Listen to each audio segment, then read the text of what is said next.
Diana Trotter. Here we are in Seattle. Can you tell me like what you're doing with Interplay in your class? Like what did you do in the Jan term and what happened? And just working with these kids, Yeah.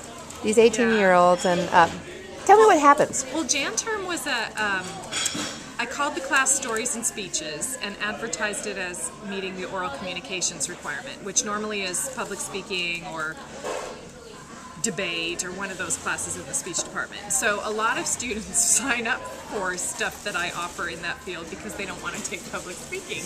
And I kind of gave a little description of Interplay, but I really kind of tricked them all into it. And what I was playing with was we worked on all the Interplay story forms. It's a class that met every day for 3 hours for 3 weeks.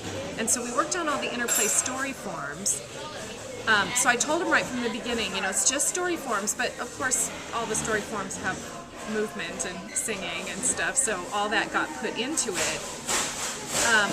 And there were students from every discipline and every age group, freshman to senior. There were some theater students, but most of the students were business, pre-med, a lot of sports guys, the people that are terrified of speaking in public.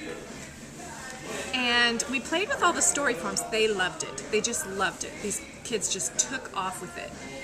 Partly because there's no critique. It's just all affirmation, because that's the Interplay way. So they really felt safe. They got to know each other really well in the first few days with just babbling for 3 hours, different forms of babbling. And so they felt, they formed, as young people will, that they really want to bond. And they felt like we're like best friends now because I know stuff about you that I wouldn't know after 6 months of being your friend. And then once they knew the forms, I had them go do research in their discipline, and then they had to like know all their data, and then come in and I would give them a form. Like, okay, tell us about your topic in a big body story, or tell us about your topic in a DT3. Or they also had group topics where they had to have a side-by-side debate. Or what was the other one we did? The walk, stop, run with 3-sentence stories.